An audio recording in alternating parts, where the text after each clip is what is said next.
Assalamualaikum warahmatullahi wabarakatuh. Selamat malam, salam sejahtera bagi kita semua. Sebelumnya, saya mohon maaf Ibu bisa menyaturkan tugas sekarang karena berhubung dari hari Senin saya kurang enak badan dan baru sekarang saya mendingan, makanya saya langsung cepat-cepat buat tugas ini. Sebelumnya mohon maaf Ibu, saya mengerjakan tugas ini telat.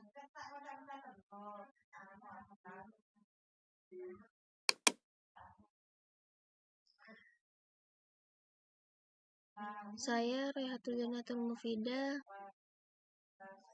NPM 202202010007, Teknik Informatika angkatan 2022. Di sini saya akan menjelaskan apa itu digital forensik dan apa itu anti digital forensik. Nah, dalam pembahasan yang pertama saya akan membahas tentang digital forensik. Di sini saya akan membahas 5 poin penting dari digital forensik. Yang pertama ada definisi digital forensik, yang kedua ada tujuan digital forensik, yang ketiga ada teknik digital forensik, yang keempat ada tahapan digital forensik, dan yang terakhir ada tantangan digital forensik. Nah, apa itu digital forensik? Definisi dari digital forensik adalah ilmu yang mempelajari cara mengumpulkan, menganalisis, dan menyajikan bukti digital yang ditemukan dalam perangkat elektronik seperti komputer, smartphone, dan jaringan untuk keperluan penyelidikan dan pengadilan. Nah, bukti dari digital forensik ini di sini harus asli, harus tidak ada yang diubah-ubah, dan dokumen itu harus tidak ada yang diubah, entah itu dari format, entah dari segala sisi, itu tidak boleh diubah.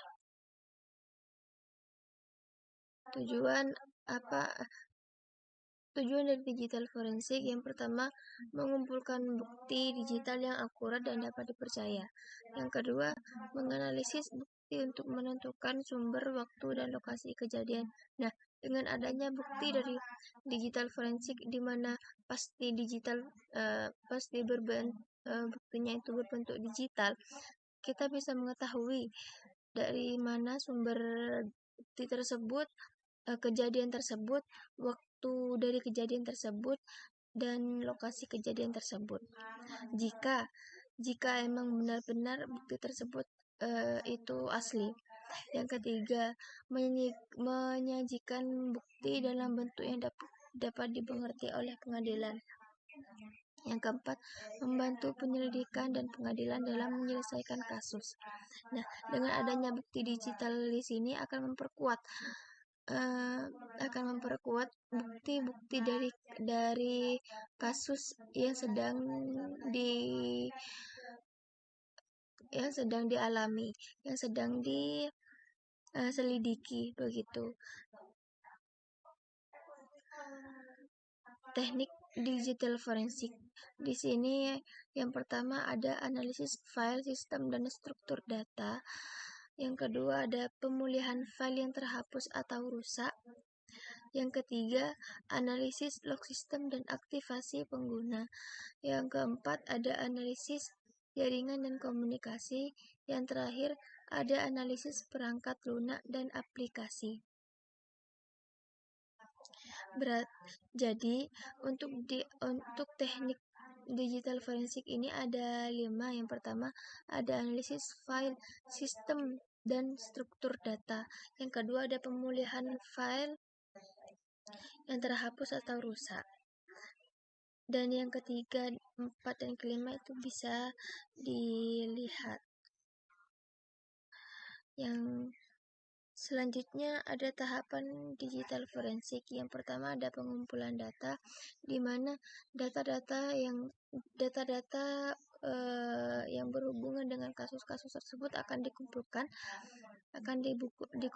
sebagai penguat data dari kasus tersebut. Yang kedua ada analisis data, di mana data yang sudah dikumpulkan ini akan dianalisis untuk memastikan apakah data tersebut benar atau tidak. Yang ketiga ada pengamanan data. Setelah data dianalisis dan dipercaya bahwa itu adalah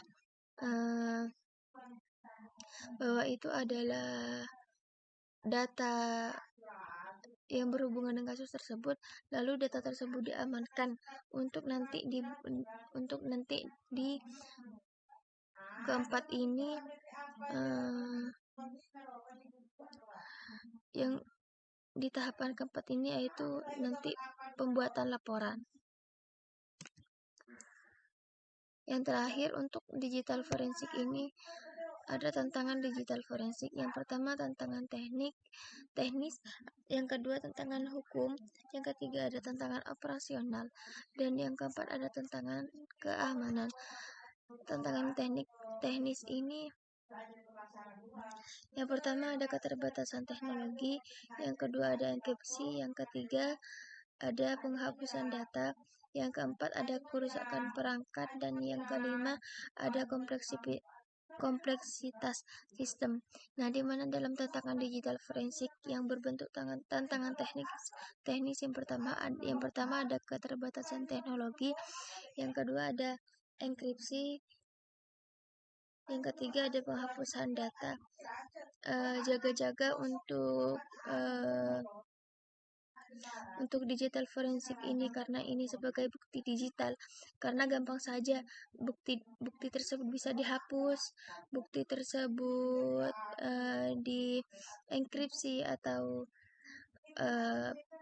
kerusakan perangkat sehingga resiko terjadinya penghapusan data. Yang kedua ada tantangan hukum.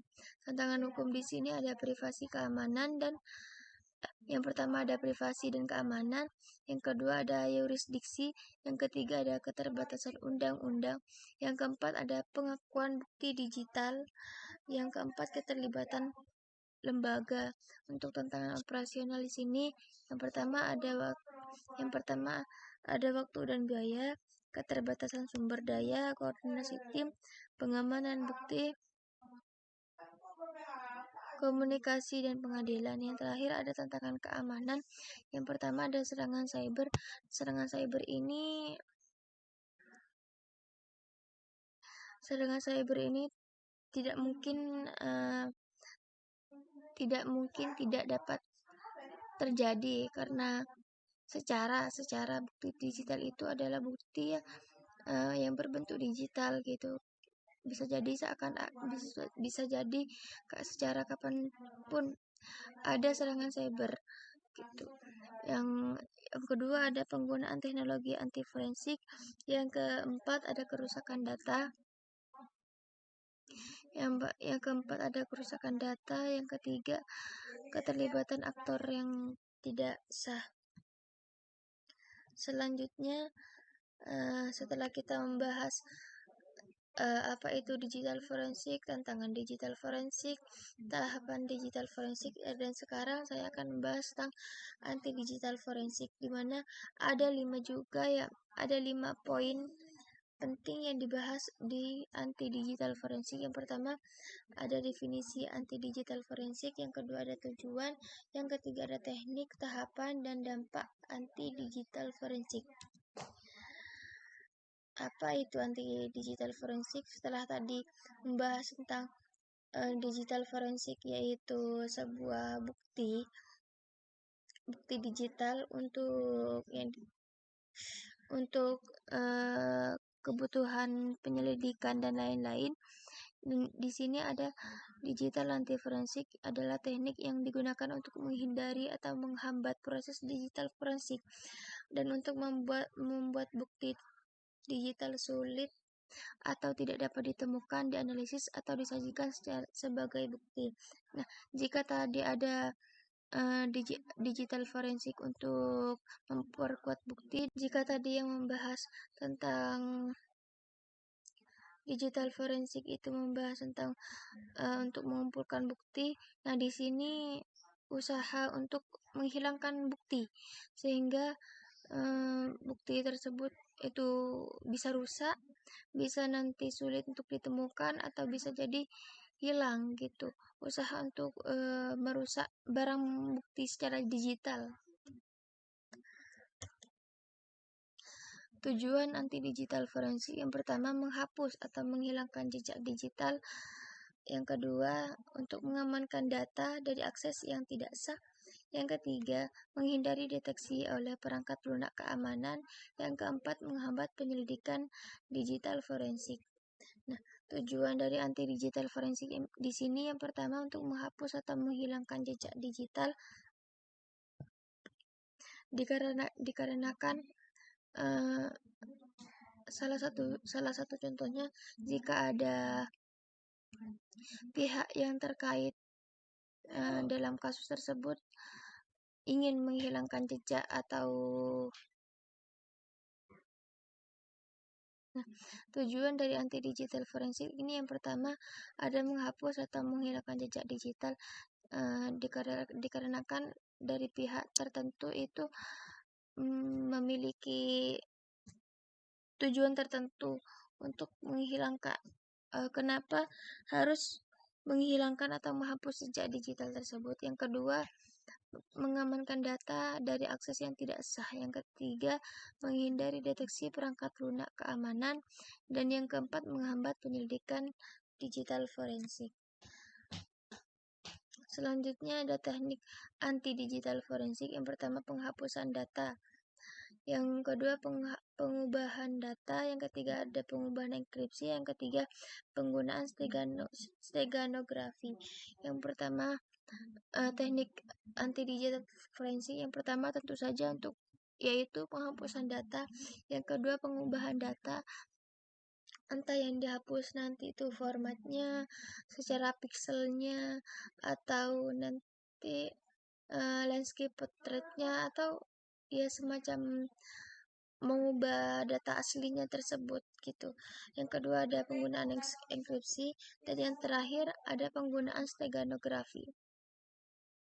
Steganografi itu semacam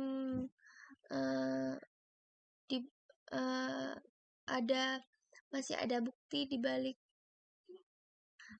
layar. Maksudnya contohnya itu satu gambar, di dalamnya itu masih ada data lagi gitu.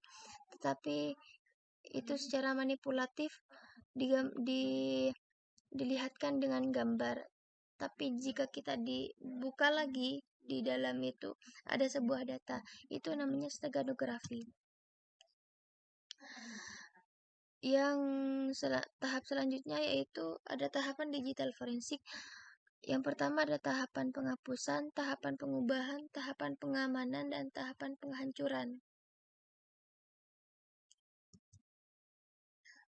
Dan yang terakhir ada tantangan anti-digital forensik.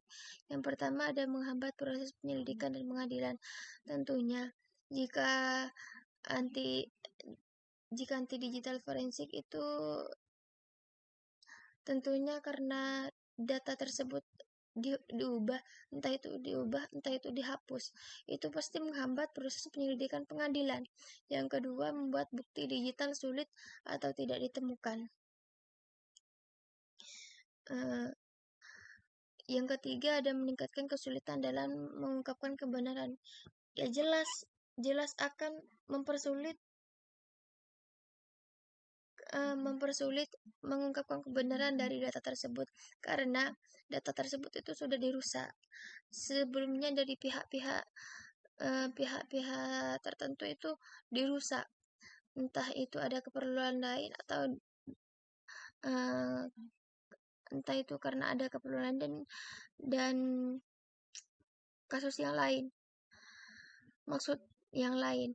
Dan yang terakhir ada membuat pelaku kejahatan lebih sulit untuk ditangkap.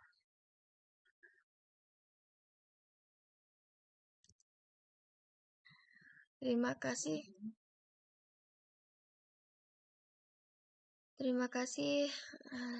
Sekian penjelasan dari saya.